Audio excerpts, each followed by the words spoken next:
18 aspired. These are the 6 who've made it through to the final, and showing that he meant business in Lucerne when he won that regatta 6 weeks ago. Yeah, I'm ever so excited about watching this race. I mean, Zach Purchase, you know, what a talent. Clear favourite, but I think Papas has been very, very brave, the Greek sculler, throughout this regatta, in the heat and in the semi-final. He had a fantastic race against Purchase in the heat and in the semi-final too. So I think these guys are going to be very close together. Yeah, and just the man who's got a really sluggish start there is Duncan Grant, just out of picture in lane 6, and you really can't afford to give that sort of ground away at this early stage. Yeah, I think it's kind of accentuated because Papas has gone out, you know, with a real intent. And it's interesting looking at Purchase because, I mean, he's been really focused just on what he wants to do. I don't think he's been fazed by the fast starting Papas. He's going to know that his time will come in the middle of the race. And maybe the New Zealander Grant will be similarly focused within his boat, but a few anxious looks across there from Van der Linden towards Papas, saying, well, he's almost got a length now, what do I have to do to keep up? Of course, Papas, another of the members of the Greek squad, inspired by Vasilios Polymeros. I think bronze medal in the Olympics has given belief to the whole of their squad. Yeah, very much so. It's a nice smooth style he's got. Where I mean, it's a nice contrast to the Spanish sculler Zunzunegui in the red there, because he's kind of absolutely heaving his boat through. It's kind of he was a semi-final winner, but he's not the most pure technically of styles to see. Yeah, he's pretty experienced. He's had a go at the Olympics in the lightweight double sculls in Athens. He was in 8th place.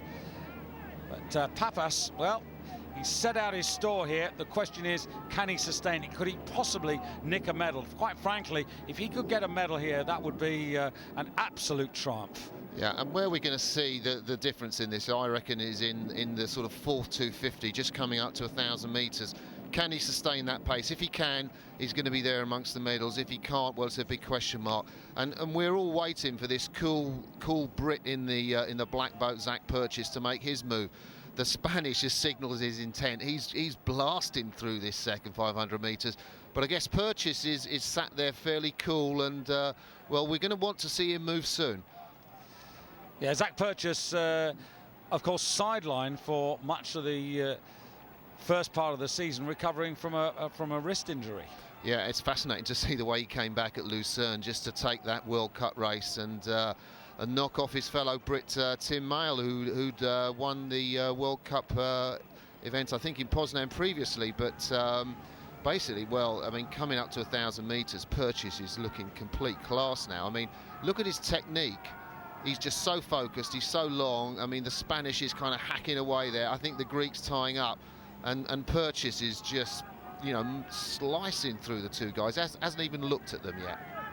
Yeah, great opportunity for the contrast of skills. Zach Purchase, member of Marlow Rowing Club, just 20 years of age. He is the baby in this final as we come up to the half distance, and he's just about, as the caption suggests, that Zunzunegui was in the lead. I would say that just as that graphic was shown, Zach Purchase pushed himself into the lead, and he's definitely got the advantage now. Yeah, I've seen him out practice paddling here, and he's got so much clearance of his blades across the water, which is a great advantage in this rough conditions. And he's worked with his coach Darren Whiter on being focused, staying in his own race, and I guess after that sort of controlled start, he's going to want to stamp his authority in this third 500, and if he is the class that we imagine him to be, he's going to have, well, over a length, maybe clear water on these guys by the time he comes up to 1,500 metres.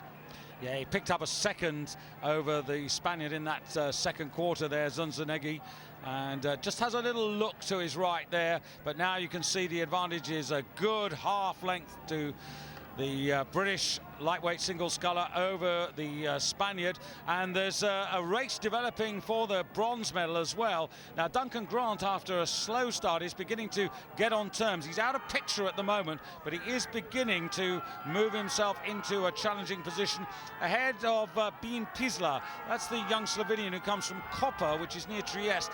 That's the other big training centre in Slovenia, Bled being the #1 base. Yeah, and well, and Zach Purchase out in front of all of that. And I'll tell you what, at 34-35 strokes a minute, which is quite high in terms of rating, he's got a real pace on him.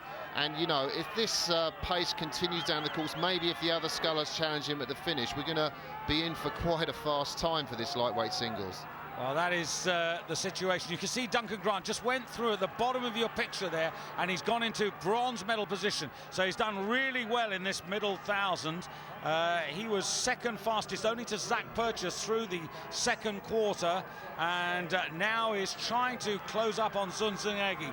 But at the moment, Zach Purchase maintaining this really terrific rhythm. Yeah, it's relentless. It's relentless. That's what it is. He's so focused. He's got such a sprint. I'm in total awe of the Spaniard sculling like he is, because he's basically not got a purist style, but he's hanging on in there and he's digging in. I mean, that's real guts and effort. I wonder how many of these we're going to see in the Beijing Olympics in the lightweight doubles, how many different partners they're going to find. But Purchase has staked his claim, and I think that's a little bit too much even for the Spanish guy to get back. I'll tell you what, though, Martin, Zunzunegui is really pushing Purchase. He can't relax, and this may well indeed be quite a quick time. Purchase now actually going away. This is fantastic from Purchase, and in the foreground, Duncan Grant from New Zealand coming through to make the bronze medal his. And look at the crowd there on their feet, plenty of them there, realizing that this is going to be Great Britain's first gold medal on home water. Unless something untoward happens, they go past the screen. 10 strokes to go to the line now. A full length of advantage for Zach Purchase of Great Britain over Zunzunegui. Duncan Grant out of picture in bronze medal position, but here comes Zach Purchase at the age of 20, and that, I have to say, Martin, is a masterclass of lightweight single sculling. Britain gold, Spain silver, New Zealand bronze. Yeah, and that time's pretty quick as well. I mean, it's pretty quick for heavyweight singles. He had one little look across the finish, I think, tiring, but it was a real show in how to focus in a race, and this is a guy we're going to hear more of in the future.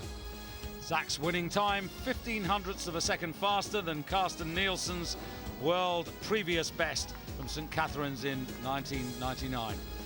What a prospect this man is. Now he's got to find himself a partner for the Olympics.